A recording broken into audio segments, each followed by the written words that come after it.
Porque as correntes caírem, não é que Deus vai nos dar as soluções que projetamos na nossa mente, mas as correntes caírem é realmente Deus intervir na nossa vida, e essa intervenção é verdadeira, é presente, eu posso vê-la e você pode ver. Diz assim a palavra de Deus, Atos 12, versículos de 1 a 11, onde a palavra do Senhor vai nos ensinar o que acontece quando uma igreja ora.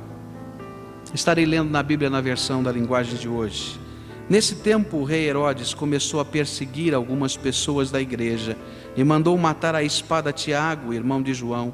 Quando viu que isso agradava aos judeus, mandou também prender a Pedro. E isso aconteceu durante as festas dos pães sem fermento.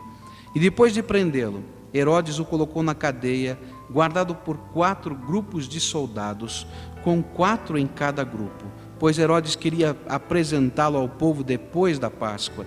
Assim Pedro estava preso e era vigiado pelos guardas, mas a igreja continuava a orar com fervor por ele. Na noite antes do dia em que Herodes ia apresentá-lo ao povo, Pedro estava dormindo entre 2 soldados. Ele estava preso com 2 correntes, e os guardas vigiavam a porta da cadeia. E de repente apareceu o anjo do Senhor, e uma luz brilhou ali na cela. E o anjo tocou no ombro de Pedro, e acordou-o, e disse: levante-se depressa. E então as correntes caíram das mãos dele. Aperta o cinto e amarre as sandálias, disse o anjo. E Pedro fez o que o anjo mandou. Põe a capa e venha comigo, ordenou o anjo. Pedro saiu da cadeia e foi seguindo o anjo. Porém não sabia se de fato o anjo estava libertando. Pensava que era uma visão. E eles passaram o primeiro e o segundo ponto da guarda e chegaram ao portão de ferro que dá entrada para a cidade. O portão se abriu sozinho e eles passaram. Andaram por uma rua e de repente o anjo foi embora e deixou Pedro ali. E então Pedro caiu em si e disse: agora sei que isso é verdade. O Senhor mandou o seu anjo e me livrou do poder de Herodes e de tudo que os judeus queriam me fazer. Os irmãos podem se assentar. O que será que acontece quando uma igreja ora? E às vezes não é tão fácil orar. Até para orar às vezes é difícil, especialmente quando as coisas dentro de nós não estão bem, quando a ansiedade vai lá dentro de nós. Já tentou orar com ansiedade? Quando a gente está vivendo um momento de ansiedade? Eu não sei se já aconteceu isso com você, mas eu tenho certeza que já aconteceu comigo. A gente começa a oração e de repente a cabeça sai do lugar, né? A mente da gente vai para outros lugares, mas agora eu quero orar, e a gente volta outra vez, e a gente começa outra vez, mas parece que há um caldeirão dentro da gente, e às vezes até para orar no momento de ansiedade é tão difícil. E esse era um momento em que a igreja de Jesus Cristo, aquela mesma igreja que crescia, que nós vamos encontrar lá em Atos capítulo 2, em Atos capítulo 4, aquela mesma igreja que caía na graça do povo, que a palavra de Deus vai nos dizer assim, que aquela mesma igreja que vivia um espírito tão profundo de unidade, de repartir os bens, de estarem preocupados uns com os outros, aquela mesma igreja que vivia um poder tão especial da graça de Deus, onde os milagres do Senhor aconteciam, estava vivendo uma luta incrível e problemas tão sérios. Esse era o sentimento da igreja, porque começara uma perseguição. E diz a palavra de Deus que o alvo desta perseguição passou a ser os apóstolos. Os apóstolos agora estavam na mira. E nós vamos encontrar no capítulo 5, a primeira vez em que todos os apóstolos são presos e são colocados na cadeia. E agora vamos descobrir no capítulo 11 que não era mais somente a prisão, mas agora havia ameaça de morte.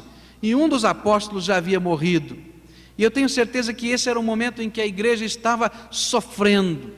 E era um momento em que a igreja estava perguntando: por que será, Senhor, que Tiago teve que passar por aquele suplício? E agora então a situação estava mais complicada ainda, porque Pedro estava preso e a sua sentença decretada, ele também iria morrer, e o dia da sua execução aconteceria logo depois da Páscoa.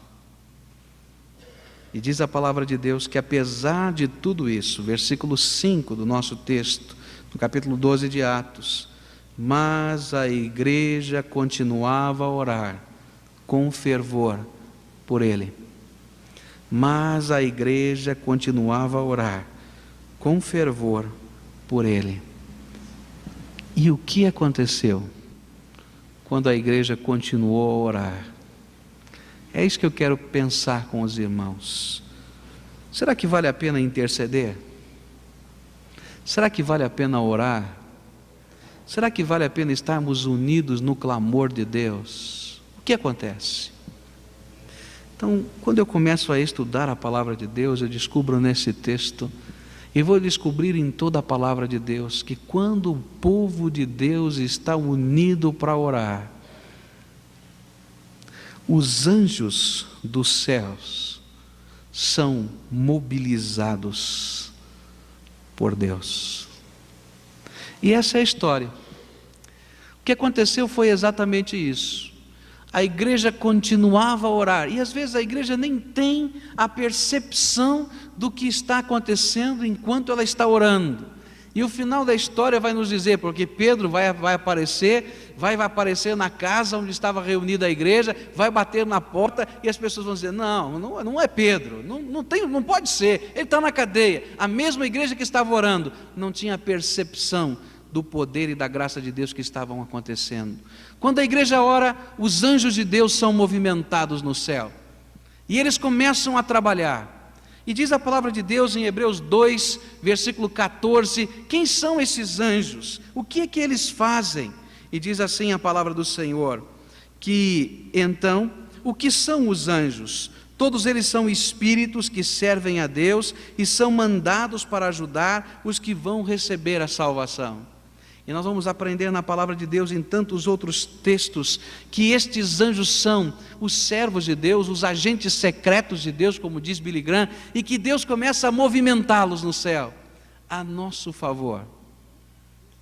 Existem batalhas na nossa vida, que são batalhas visíveis, e existem batalhas na nossa vida que são batalhas invisíveis. E às vezes a gente acha que nós podemos usar apenas as nossas armas, mas não é possível. E é por isso que quando a igreja ora, nós começamos a perceber as armas de Deus sendo usadas e os meios de Deus acontecendo. Era aquela uma situação impossível, era aquela uma situação tão difícil, era aquela uma situação tão complicada, mas enquanto a igreja orava, Deus levantava meios extraordinários, meios incomuns, agilizando até os seres celestiais, para que eles pudessem intervir, para que eles pudessem estar no meio desta situação. Quando a igreja ora, o céu se movimenta. Quando a igreja ora, o poder de Deus se manifesta. Quando a igreja está unida para orar, coisas que são impossíveis começam a acontecer. Eu sinto que esse é o momento, meus irmãos, em que a igreja precisa de oração. Eu sinto que esse é o momento em que nós precisamos ver as forças de Deus e da graça do Senhor se movimentando. Esse é o momento em que anjos precisam estar neste culto. Esse é o momento em que nós precisamos ver as coisas acontecendo da parte de Deus. Sinto que vivemos lutas espirituais aqui nesta igreja, algumas visíveis e outras invisíveis. Sinto que é tempo do povo de Deus pedir ajuda e clamar ao seu Senhor com toda a intensidade da sua alma. Precisa pedir a Deus pelos seus líderes, pelos seus pastores. Precisa pedir a Deus pelas famílias. Precisa pedir a Deus pelos desempregados. Precisa pedir a Deus pelos que ficaram e estão desanimados. Precisa pedir a Deus pelos doentes. Precisa pedir a Deus porque nele sempre estará a nossa esperança. E se um dia a nossa esperança estiver em outro lugar, então realmente nós seremos muito infelizes. Mas enquanto a nossa esperança estiver no Senhor, E enquanto a igreja estiver unida para orar, o céu continuará se movimentando. E quando o céu se movimenta, usando anjos, usando o Espírito Santo, usando graça, usando misericórdia, o que acontece? E a primeira coisa que eu descubro aqui nesse texto é que quando o anjo apareceu a Pedro, e essa é uma coisa tão interessante, porque Pedro estava acorrentado, ele tinha um soldado à sua direita, ele tinha um soldado à sua esquerda, ele tinha uma algema ligada à sua mão direita e ao soldado que estava à sua direita, uma algema na mão esquerda e ligada ao soldado que estava ao seu lado esquerdo. Existiam ainda mais 2 soldados do lado de fora da cela. Ele estava completamente cercado. E de repente então aparece o anjo enviado por Deus, e ninguém mais percebe. Ninguém mais percebe. Só ele. E às vezes até a percepção dele, lendo o texto, não foi uma percepção completa de todas as coisas, porque ele não sabia se ele estava sonhando, se ele estava tendo uma visão, o que estava acontecendo, se aquilo era verdade, se aquilo era uma realidade ou não era. Mas uma coisa aconteceu. Naquele momento, diz a palavra de Deus, que Pedro foi tocado. E diz assim: o anjo tocou no ombro de Pedro e acordou-o e disse: levante-se depressa. Quando a igreja ora, o céu se movimenta a nosso favor, mas nós somos tocados. Eu não sei dizer se um anjo vai tocar o seu ombro e chacoalhar você, mas eu tenho certeza que Deus vai de alguma maneira tocar a sua vida, a vida de quem ora e a vida por quem estamos orando.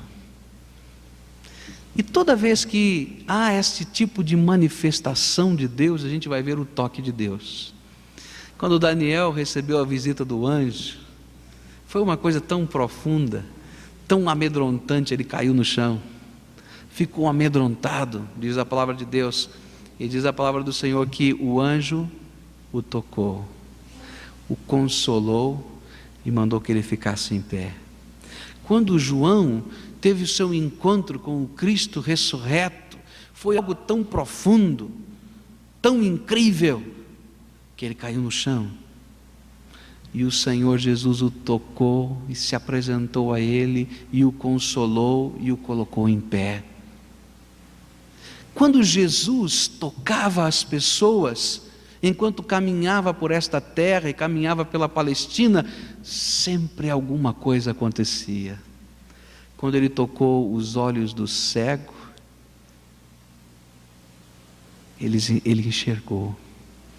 Quando aquela mulher, no meio da multidão, com medo, angustiada, tocou a orla do manto de Jesus, isso foi suficiente para que graça viesse da parte de Cristo e ela fosse curada. E quando a igreja ora, nós sentimos o toque de Deus em nós em primeiro lugar, e sentimos que Deus e o exército de Deus e os movimentos da graça de Deus no céu se manifestam na terra, tocando inclusive a vida daqueles por quem oramos. E a gente vai perceber isso até por aqueles que escrevem o livro de Salmos. Existem 51 salmos que são prantos e lamentos, que são pessoas que estão em profunda angústia e que começam a orar. Mas todos esses 51 salmos que começam com pranto e lamento, sempre terminam com uma palavra de esperança, de fé e de certeza, porque enquanto eles oravam, eles também foram tocados. Esta igreja precisa orar, para que nós, eu, você, sejamos tocados pela graça de Deus. Aquele toque que é o conforto, aquele toque que é a orientação, porque o anjo acordou a Pedro e começou a dar-lhe todas as ordens: levante-se, vista sua roupa, aperte o seu cinto, ponha o seu sapato, venha por aqui, saia por ali. E assim acontece quando nós oramos, meus irmãos. Nós somos tocados por Deus, e esse toque não é apenas aquela emoção profunda ou aquele sentimento que nos faz tremer, mas é o próprio Deus que nos consola, nos conforta, mas é o próprio Deus que nos orienta e diz: dê esse passo agora, dê o próximo passo aqui, faça isso desse jeito. E mais do que isso, como aconteceu com Pedro, quando somos tocados pela graça de Deus, somos acordados. Às vezes a gente nem percebe que está acordado, mas é o Senhor que está abrindo os nossos olhos, é o Senhor que nos movimenta, é o Senhor que nos direciona, é o Senhor que nos desperta, é o Senhor que nos anima. Quando uma igreja ora, o céu se movimenta e o homem é tocado. Toque do conforto, toque da orientação, toque do socorro, toque da cura, não sei que toque, mas é o Senhor presente conosco. Mas não para aí, meus irmãos. Quando uma igreja ora, as coisas acontecem, e acontecem de uma maneira tão incrível. Diz a palavra de Deus no versículo 7, que quando o anjo chegou ali, por causa da oração da igreja, tocou o apóstolo Pedro, e logo depois desse toque de despertar, aconteceu uma coisa: as correntes que estavam ligando os seus braços aos braços dos soldados caíram. Não é isso mesmo? Quando a igreja ora, as correntes caem, o céu se movimenta, nós somos tocados, e as pessoas por quem oramos são tocadas, mas as correntes caem. E essa é uma coisa tão profunda, porque ela significa que o toque de Deus não é um sonho. O toque de Deus não é um anestésico. O toque de Deus não é um paliativo para a dor. O toque de Deus é solução. As correntes caírem era a solução que ninguém podia achar. Eu tenho certeza que aquela igreja, se pudesse entrar dentro daquela cadeia e roubar o apóstolo Pedro de lá de dentro, de alguma maneira teria feito isso. Eu tenho certeza que em algumas circunstâncias da nossa vida, se nós pudéssemos entrar na casa do nosso filho e arrancá-lo das situações difíceis que eles estão passando em determinados momentos, nós iríamos lá e faríamos isso. Eu sei que em determinados momentos da nossa vida, se nós pudéssemos fazer alguma coisa, nós faríamos imediatamente. Mas existem circunstâncias e situações na nossa vida em que nós nos sentimos completamente impotentes. Você já se sentiu assim? Existem circunstâncias e situações na nossa vida em que a gente vai dizer: é impossível. Mas quando uma igreja ora, o céu se movimenta. Nós somos tocados, confortados, orientados. As pessoas por quem oramos são tocadas, confortadas, orientadas. Mas não para aí, meus irmãos. As algemas caem. Deus, na sua misericórdia e na sua graça, manifesta o seu poder. Em alguns casos, esse poder é liberdade, como foi para Pedro. Em alguns casos, esse poder é restauração.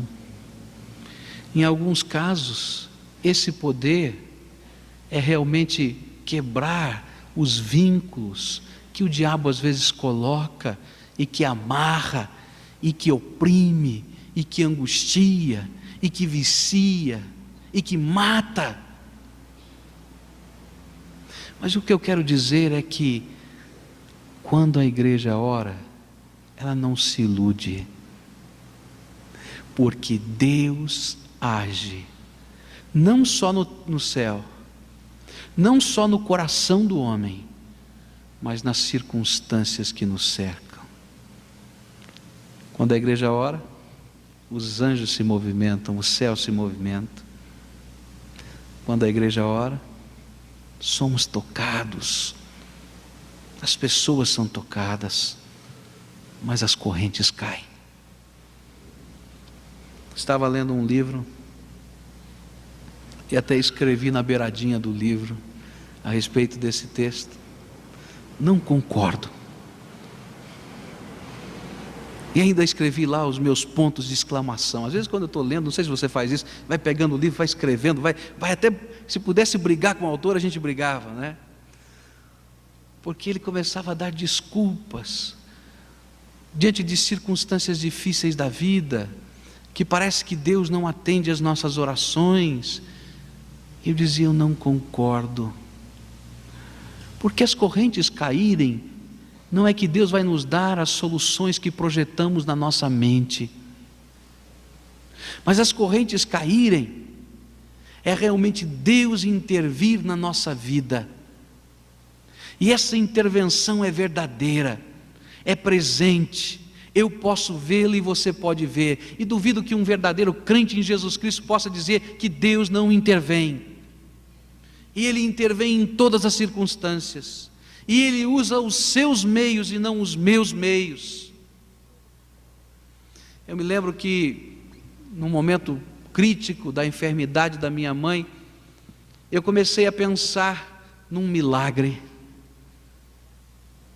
E meus irmãos, eu pensava que as correntes caírem só tinha um jeito, só tinha uma maneira, que é a maneira que eu projetei aqui na minha cabeça.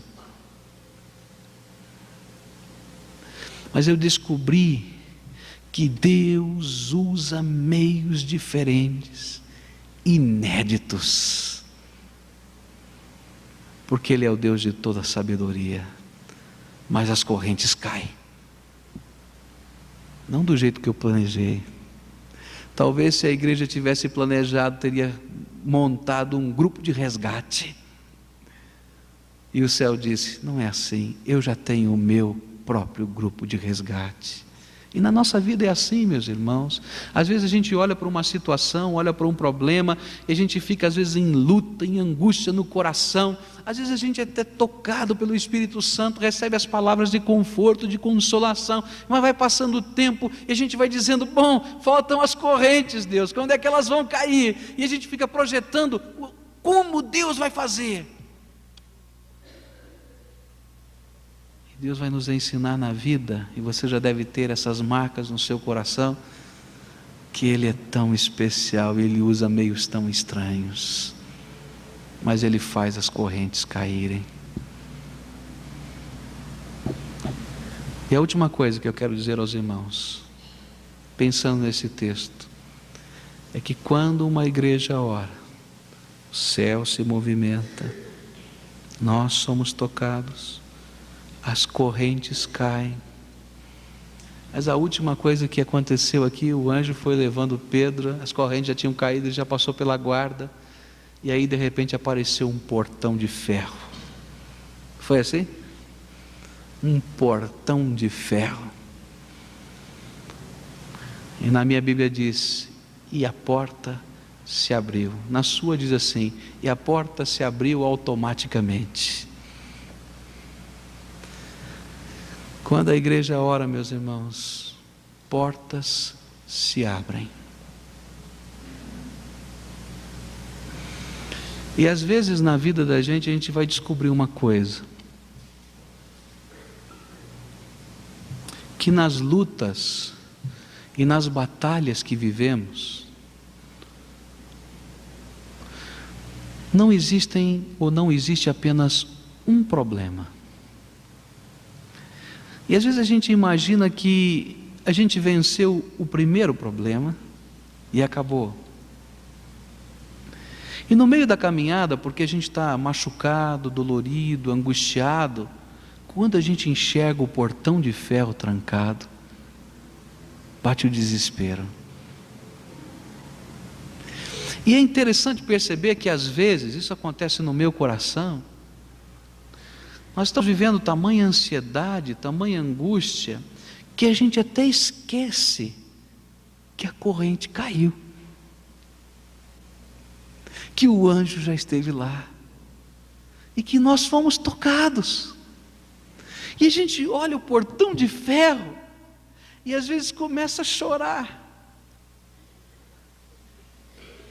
Pedro não passou por isso, porque ele nem tinha consciência ainda de tudo que Deus estava fazendo, foi tão rápido, não é verdade? Mas já aconteceu isso na tua vida?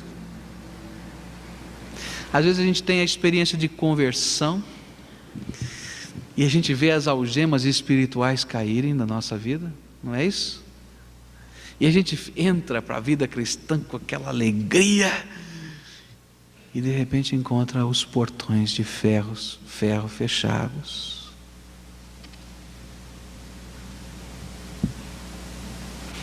Mas quando uma igreja ora, os céus se movimentam, você é tocado, as correntes caem, mas o mesmo Deus que está gerenciando tudo isso, é aquele que faz com que as portas se abram automaticamente. E chega o tempo de Deus, e a porta se abre. Eu tenho visto algumas famílias orando, alguns maridos orando por suas esposas, recém-convertidos, as algemas já caíram, e parece que o portão de ferro é grande demais, mas continue orando, e a igreja de Deus ore, porque as portas se abrem. Eu tenho visto, ao contrário, esposas que se converteram, estão orando pelos seus esposos, pelos seus filhos, as algemas já caíram da sua própria vida, e de repente nesse intervalo, em que nós esperamos em que toda a nossa casa possa ser restaurada e amamos os nossos queridos, a gente para diante dos portões de ferro. Mas quando continuamos a orar, a mesma graça continua sendo derramada.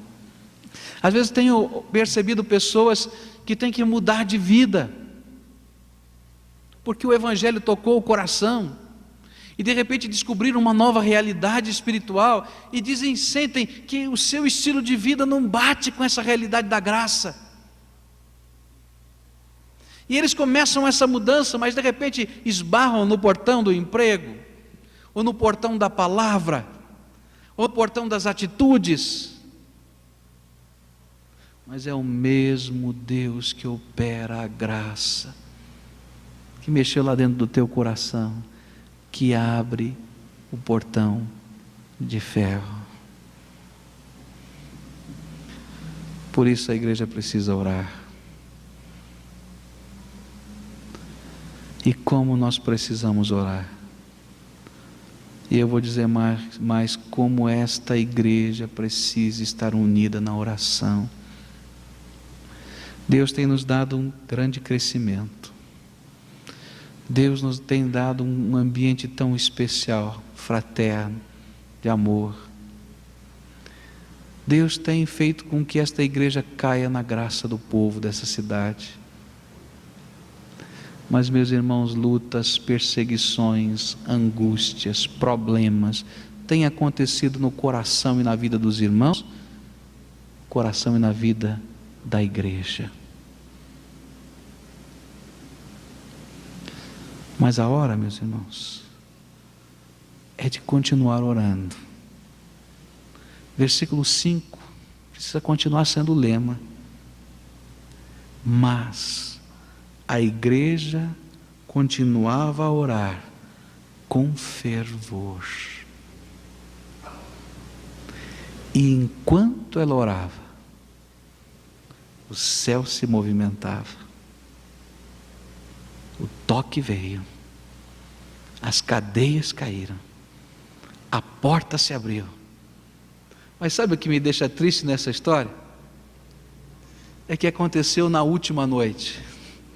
Podia ter acontecido no primeiro dia,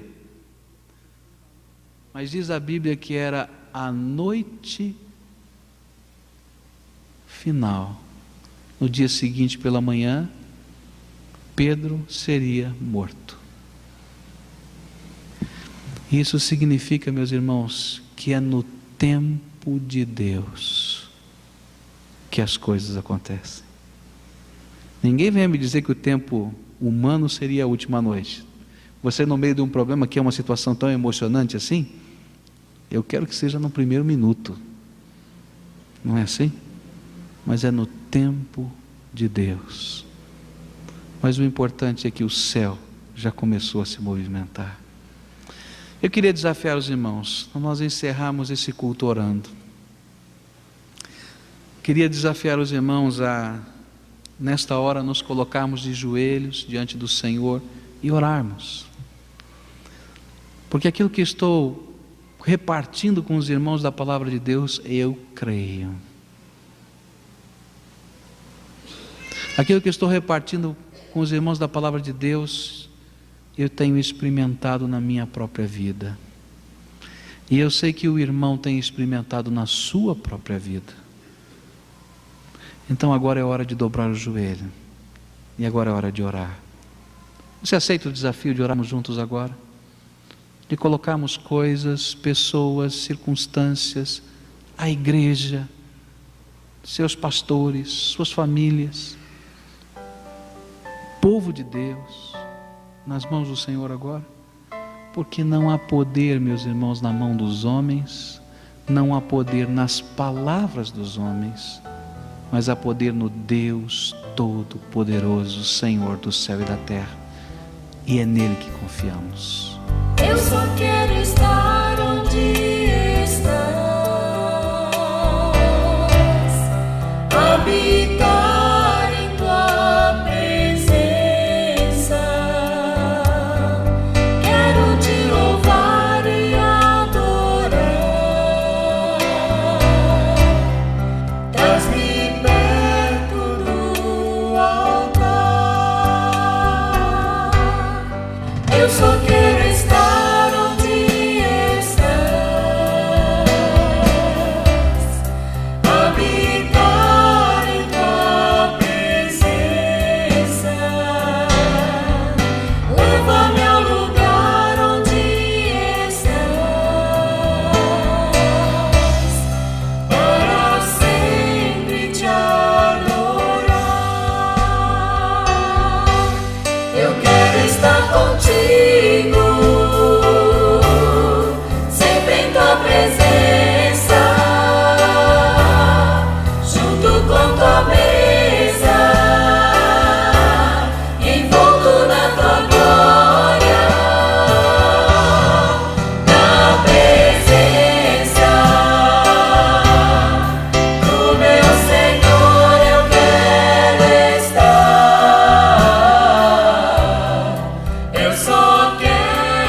quero estar